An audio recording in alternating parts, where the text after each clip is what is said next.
जय श्री कृष्ण। राधे राधे।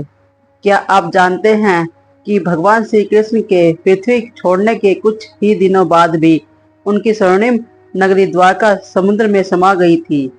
जिस नगरी को देवताओं के नगर से भी अधिक सुंदर बताया गया है, वह अचानक लहरों के नीचे कैसे गायब हो गई? क्या यह केवल एक प्राकृतिक घटना थी या इसके पीछे कोई दिव्य रहस्य छिपा था? आज हम जानेंगे द्वारका के विनाश की पूरी कथा। दोस्तों, महाभारत युद्ध समाप्त हो चुका था, धर्म की स्थापना हो गई थी और पांडव हस्तिनापुर पर शासन कर रहे थे। दूसरी ओर भगवान श्री कृष्ण अपनी नगरी द्वारका में यादव वंश के साथ निवास कर रहे थे। द्वारका केवल एक नगर नहीं थी, बल्कि वैभव, शक्ति और समृद्धि का प्रतीक थी। कहा जाता है कि उसके महल सोने और रत्नों से सुसज्जित थे। चौड़ी सड़कें, विशाल द्वार और भव्य भवन उनकी शोभा बढ़ाते थे।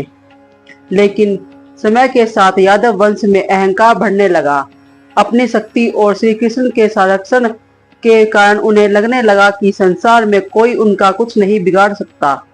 यही अहंकार उनके पतन का कारण बना। एक दिन कुछ यादव कुमारों ने ऋषियों के साथ मजाक करने की सोची। उन्होंने श्री कृष्ण के पुत्र सांब को स्त्री वेश में सजाया और ऋषियों के पास ले जाकर पूछा, हे मुनिवर, बताइए कि इसके गर्भ से पुत्र होगा या पुत्री? ऋषियों ने अपनी दिव्य शक्ति से सब समझ लिया।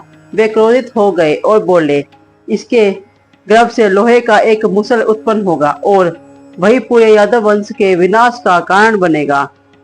जब यह श्राप सच हुआ तो यादव भयभीत हो गए।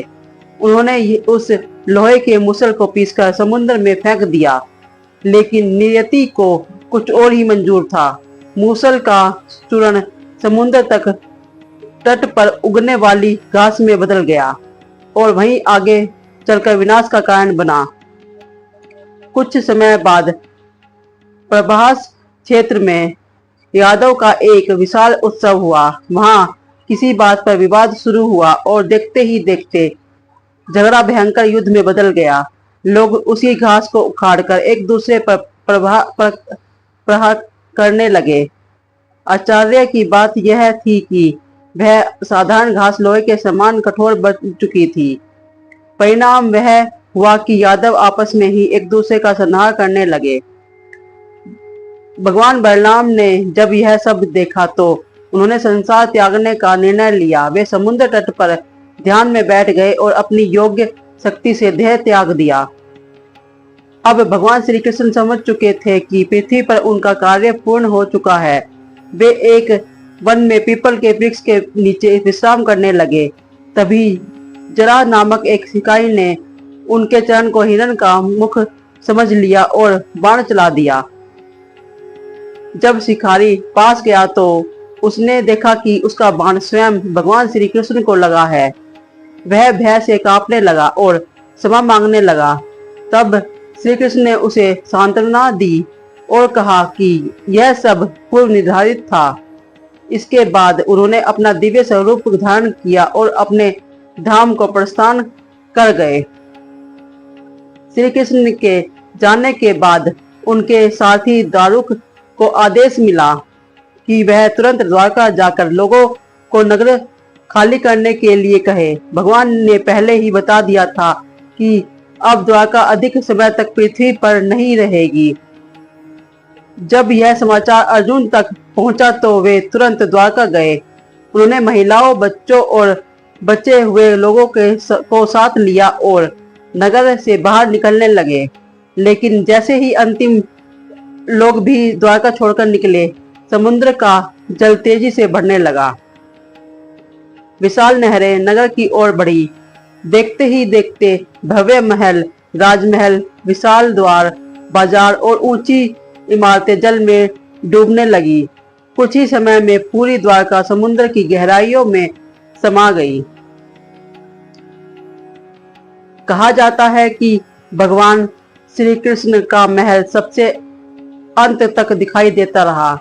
मानव समुद्र की भी अपने प्रिय भगवान के निवास को डुबोने से पहले ठहर गया हो, लेकिन अनंतः वह भी लहरों में विलीन हो गया। इस प्रकार द्वारका का अंत हुआ। जिस नगरी की रक्षा स्वयं भगवान श्री कृष्ण करते थे, वह भी समय और नियति के नियमों से बच नहीं सकी। यह घटना हमें सिखाती है कि चाहे कितना भी वैभव, शक्ति और सामर्थ्य क्यों न हो, अहंकार अनंत विनाश का कारण बनता है। आज भी गुजरात के समुद्र तट के पास समुद्र के भीतर प्राचीन अवशेष मिलने की बातें कही जाती हैं।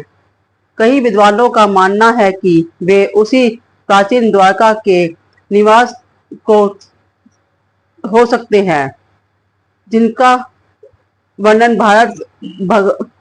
महाभारत और पुराण में मिलता है। तो दोस्तों, आपको क्या लगता है कि क्या द्वारका आज भी समुद्र की गहराइयों में मौजूद है? अपनी राय कमेंट में बताइए। वीडियो पसंद आए तो लाइक करें और शेयर करें, और त्रिदेव चैनल को सब्सक्राइब करना न भूलें। राधे राधे।